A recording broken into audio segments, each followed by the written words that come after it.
Most favorite food? Right now, sinigang. Sinigang na. Yeah. Right now. Anong sinigang? Sinigang na baboy. Baboy. Kasi madami palang sinigang, no? Tama. Sinigang Baboy na lang po kasi alam ko eh. Okay. Na sinigang. Sorry.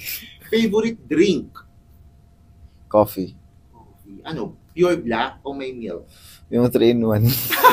Ang tipid naman, 3-in-1. Opo. Okay. Most favorite sports na nilalaro? Sepak takraw. Talaga? Yes po. Grabe. Hindi ko alam yan. Sepak takraw. Actually, varsity pa ako ng high school ng sepak takraw. Yes, Yes po. sa hometown mo. Yes po. Correct. Most favorite pet or animal? Cat. May alaga kang pusa? Yes po, may alaga pa akong pusa. But, unfortunately, yeah. Sa ano po siya, nasa kaibigan ko po siya ngayon kasi sa sobrang busy ko po ngayon, hindi ko po siya naalagaan, hindi ko po siya natupag. So, ayun po. It's Anong sad. name ni Kat? Kuro po. Kuro. Wow. Because he's black. Wow. All black. So, yeah. Most favorite color? Black. Obviously. Most favorite song mo dito sa Seven Sins? Foes and Ache. Bakit? Yes po.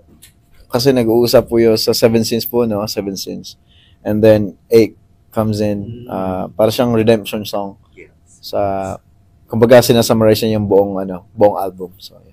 Most favorite song ng SB19? That would be Mapa. Yes po, Mapa. Same.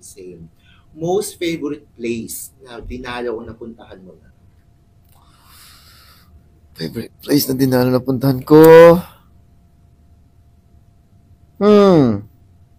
New York, I think. Yes po. Grabing sumayaw kayo dun sa Times Square. Yes po. Most favorite person or people in the world? My Lola. Lola's boy ka na. Yes po, Lola's boy po ako. Hi Lola, if you're watching from up there, hello, I'm here.